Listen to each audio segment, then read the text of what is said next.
सकते जब एक डॉक्टर ने आत्मा को तराजू पर तोलने की कोशिश की। अमेरिका के हैवर हिल शहर में जाने माने सर्जन डॉक्टर डंकन मैकडॉगल 4 साल से ये साबित करने की कोशिश कर रहे थे कि आत्मा असल में एग्जिस्ट करती है। उनका लॉजिक सिंपल था कि अगर आत्मा सच में होती है तो उसे स्पेस ऑक्यूपाई करना चाहिए, और जो चीज स्पेस ऑक्यूपाई करती है उसका वजन भी होगा। उन्होंने सोचा कि क्यों ना एक इंसान का ठीक मौत के वक्त वजन तोला जाए, और जब आत्मा उसका शरीर छोड़ रही होगी अगर जरा सा भी वजन गिरता है तो ये वजन आत्मा का होगा। मैकडॉगल ने ये पूरा एक्सपेरिमेंट तैयार किया। उन्होंने एक बड़े तराजू पर पूरी चारपाई फिट कराई और उस पर टीबी के एक मरते हुए मरीज को लिटा दिया, और जैसे ही उस मरीज की मौत हुई तराजू की सुई नीचे गिरी और शरीर का वजन अचानक से लगभग 21 ग्राम कम हो गया। इस 21 ग्राम को आत्मा का वजन बताया गया और ये खबर दुनिया भर में फैल गई। ये बात आज तक भी पॉप कल्चर में जिंदा है। हॉलीवुड ने तो 21 ग्राम नाम से एक पूरी मूवी भी बना डाली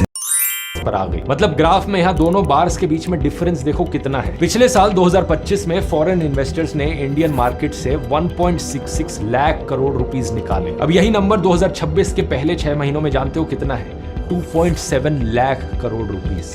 2.7 लाख करोड़ रुपीस, इतना पैसा फॉरेन इन्वेस्टर्स पिछले 6 महीनों में इंडिया से बाहर निकाल चुके हैं। अब यहाँ हर चीज सरकार की गलती नहीं है, लेकिन इस बात में भी कोई शक नहीं है कि मोदी सरकार की अपनी बेवकूफियों ने इस क्राइसिस को और बढ़ा दिया है। मैं इकोनॉमी की बात करूं तो उठो।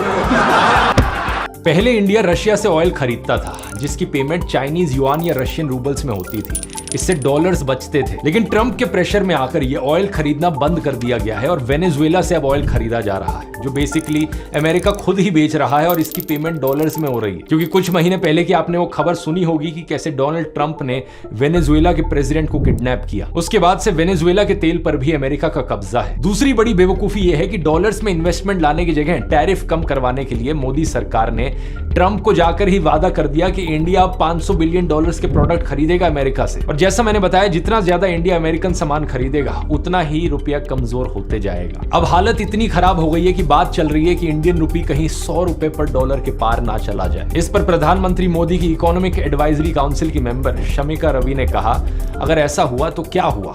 100 तो बस एक नंबर है। जिस प्रकार से डॉलर मजबूत होता जा रहा है, रुपया कमजोर होता जा रहा है, विश्व व्यापार में भारत टिक नहीं पाएगा।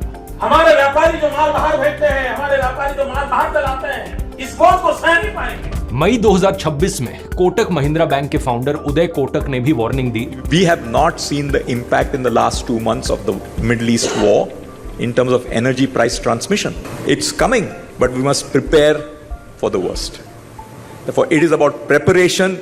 Be ready for tough times. India में टैरिफ और वॉर की वजह से बहुत से एक्सपोर्ट हब्स भी खतरे में आ गए हैं और यहाँ लाखों लोगों की नौकरियां खतरे में हैं। तमिलनाडु के तिरुपुर को डॉलर सिटी भी कहा जाता है क्योंकि इंडिया के 16 बिलियन डॉलर गारमेंट एक्सपोर्ट्स का लगभग 1/3 यहीं से होता है। लेकिन अमेरिका के टैरिफ्स के बाद तिरुपुर के प्रोडक्ट्स पर एक वक्त पर कंबाइंड ड्यूटी लगभग 64% हो गई, जबकि हमारे कॉम्पिटिटर बांग्लादेश के कपड़ों पर 35 से 36% की ही ड्यूटी लग रही थी। यही कारण है कि तिरुपुर के एक एक्सपोर्टर ने अनुमान लगाया कि टैरिफ्स के कारण सिर्फ इस एक शहर में ही 1.5 लाख वर्कर्स की नौकरियां जा सकती हैं। ऐसी ही हालत है श्रिम्प इंडस्ट्री की भी, जिसका एक बड़ा हिस्सा अमेरिका में एक्सपोर्ट होता है।